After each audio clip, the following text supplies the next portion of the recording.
रेगिस्तान के बीच जहां हवा भी ठहरी रहती है और रेत के टीले आसमान से बातें करते हैं, वहां एक महल खड़ा है जिसका हर पत्थर मोहब्बत की कीमत जानता है। सूरज डूबने के बाद जब अंधेरा उस महल को अपनी बाहों में ले लेता है, तब वो जगह सपनों की दुनिया नहीं बल्कि सपनों का कब्रिस्तान बन जाती है।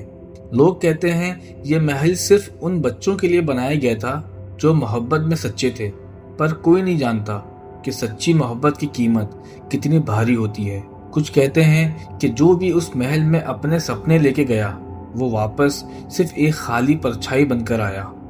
हेलो गाइस, अस्सलाम वालेकुम and welcome back to my channel. उम्मीद करता हूँ आप सब खैरियत से होंगे। आज की कहानी आपको एक ऐसे रेगिस्तान में ले जाएगी जहाँ एक महल खड़ा है जो सिर्फ मोहब्बत करने वालों के लिए अपने दरवाजे खोलता है। पर उस दरवाजे के पीछे क्या है, ये जानने के बाद शायद आप मोहब्बत का मतलब ही बदल दें। तो चलिए चलते हैं उस रेगिस्तान में और देखते हैं कि वहाँ क्या था। कहानी शुरू होती है 3 दोस्तों से, दानियल, आरिश और मायरा। तीनों कॉलेज के आखिरी साल में थे और सर्दियों की वेकेशंस में कुछ अलग करने का इरादा कर चुके थे। दानियल और मायरा को एक दूसरे से मोहब्बत थी, पर वो दोनों अभी तक ये बात साफ नहीं कर पाए थे। आरिश उनका सबसे अच्छा दोस्त था जो हमेशा उन्हें ताना मारता था कि दोनों सामने क्यों नहीं आते। एक दिन जब वो तीनों एक पुरानी किताबों की दुकान में थे तो आरिश को एक पुरानी डायरी मिली। डायरी के पहले पेज पर लिखा था, जिन्नातों का महल, रेगिस्तान के बीच वो जगह जहाँ सच्ची मोहब्बत का इम्तिहान होता है। मायरा ने हंसते हुए कहा, ये कोई फेरी टेल है क्या? लेकिन जब आरिश ने अगली लाइन पढ़ी तो उसकी आवाज धीमी हो गई। लिखा था कि अगर कोई जोड़ा सच्ची मोहब्बत के साथ उस महल तक पहुंच जाए तो उनकी एक दिल की मुराद जरूर पूरी होती है, लेकिन शर्त यह है कि दोनों को साथ जाना होगा और दोनों को वापस भी साथ आना होगा। दानियल ने मजाक करते हुए कहा, तो फिर चलो मायरा, हम दोनों चलते हैं। मायरा ने शर्माते हुए हाँ कर दी। उसे लगा कि ये एक एडवेंचर होगा और शायद इस एडवेंचर में वो दोनों अपने दिल की बात भी कह पाए। 2 दिन बाद वो तीनों एक छोटी जीप में बैठकर रेगिस्तान की तरफ निकल पड़े। जीपीएस ने उन्हें एक पॉइंट तक पहुंचाया। डायरी में एक नक्शा था जो उन्हें आगे ले जा सकता था। जैसे जैसे वो महल की तरफ बढ़ते गए, मौसम बदलने लगा। सूरज भी डूबने वाला था, लेकिन अंधेरा ऐसा था जैसे किसी ने रेत को चादर से ढक दिया हो। हवा भी कुछ अजीब सी भारी महसूस होती थी, जैसे हवा में कुछ घुल गया हो। आरिश ने कहा, मुझे बहुत अजीब लग रहा है, ये हवा बिल्कुल ठीक नहीं लग रही। दानियल ने अपनी गर्दन हिलाते हुए कहा, अब वापस तो जा नहीं सकते और वैसे भी हम बस पहुंचने वाले हैं। मायरा बिल्कुल चुप थी, उसकी निगाहें दूर एक परछाई पर थी। वो परछाई देखती रही और फिर उसने देखा कि वो परछाई एक इमारत थी, एक पुराना मगर बहुत भयानक महल। जैसे ही वो महल के करीब पहुंचे तो उन्होंने जीप से उतरते हुए उस महल को देखा। महल के दरवाजे संदल की लकड़ी के थे और उस पर डिजाइन्स इतने बारीक थे कि लगता था जैसे किसी ने अपनी पूरी जिंदगी उसी पर लगा दी हो।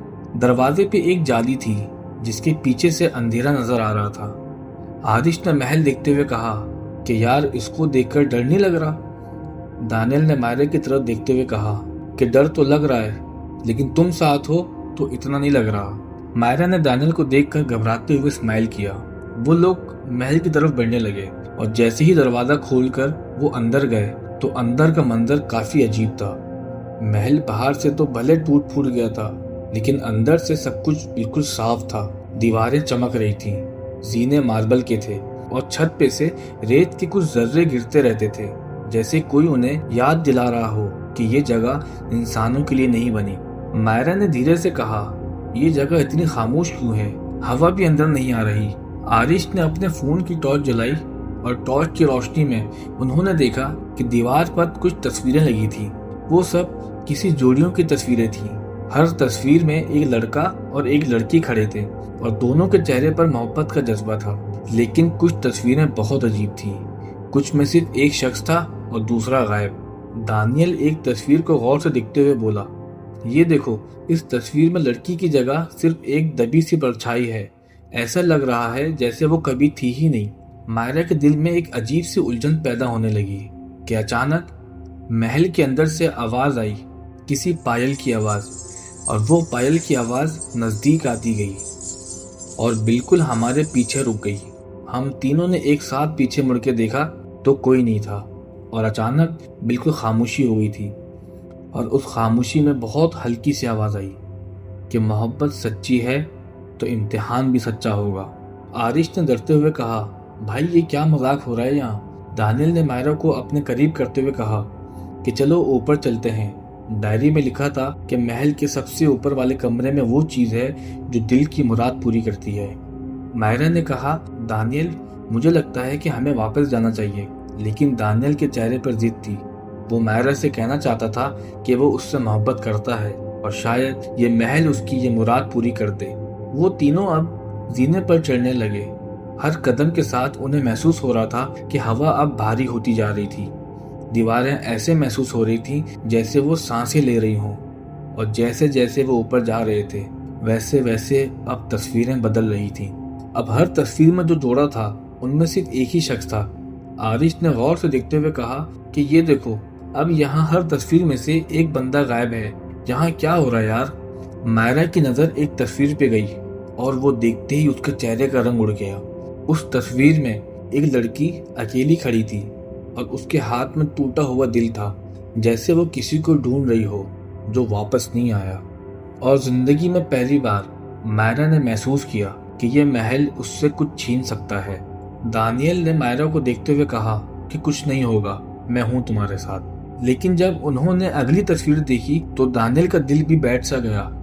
उस तस्वीर में एक लड़का था जो बिल्कुल दानियल की तरह लग रहा था और वो अकेला खड़ा था। उसके चेहरे पर आंसू थे। जब वो ऊपर पहुंचे उन्हें एक कमरा मिला। दरवाजा आधा खुला हुआ था। अंदर से सुर्ख रोशनी आ रही थी और कुछ अजीब सी महक थी, जैसे पुराने फूलों की खुशबू हो। दानियल ने दरवाजे को पूरा खोला और अंदर कदम रखा। कमरे के बीच में एक आईना रखा था और आईने के चारों तरफ दिए जल रहे थे, लेकिन वहां कोई नहीं था। मायरा ने आईने को देखते हुए धीरे से कहा कि यार ये आईना, इसमें कुछ अजीब है। आरिश ने कमरे में कदम नहीं रखा। वो बाहर ही खड़ा था और उसकी नजर बार बार पीछे मुड़ रही थी। उसे महसूस हो रहा था कि धीरे धीरे जीने से कोई ऊपर आ रहा है। दानियल अब मायरा को लेके आईने के सामने खड़ा हो गया। जैसे ही दोनों ने आईने में देखा तो उन्हें अपनी परछाइयां दिखी, लेकिन उस परछाई में कुछ और भी था। आईने में उन दोनों के पीछे एक साया खड़ा था। वो साया किसी इंसान का नहीं था। वो एक लंबी उलझी हुई शक्ल थी जिसका कोई चेहरा नहीं था, लेकिन उसमें आंखें थीं, बहुत सारी आंखें, और वो सब आंखें उन दोनों को देख रही थी। मायरा चीख मारते हुए पीछे हटी, लेकिन दानियल वहीं खड़ा रहा। उसने अपनी आंखें बंद करके गहरी सांस ली और फिर आईने से कहा कि हम यहाँ अपने दिल की मुराद के लिए आए हैं। हमारी मोहब्बत सच्ची है। आईने में से उस साये ने अपना हाथ आगे बढ़ाया और उसने अपनी उंगलियां मायरा की तरफ की। फिर एक आवाज आई। ये आवाज किसी इंसान की नहीं थी, ये आवाज हवा में थी, या शायद इस महल की रूह की थी। मोहब्बत का इम्तिहान तुम्हारा है। यहाँ किसी एक को रुकना होगा और दूसरा वापस जा सकता है। यही कानून है इन दीवारों का। दानियल ने डरते हुए पूछा कि क्या मतलब? आईने में अब सिर्फ एक चेहरा था जो मायरा का था। दानियल ने फौरन मुड़कर मायरा की तरफ देखा, लेकिन मायरा वहां नहीं थी। वो धीरे धीरे आईने के अंदर जा रही थी। उसके हाथ आईने से चिपक गए थे और वो चिल्ला रही थी कि दानियल मुझे बचाओ। पर जैसे ही उसने मायरा के हाथ को छुआ तो आईने ने उसे भी खींचना शुरू कर दिया और अब दोनों के हाथ आईने के अंदर घुसते जा रहे थे और उस आईने की ठंड उनकी हड्डियों तक पहुंच रही थी।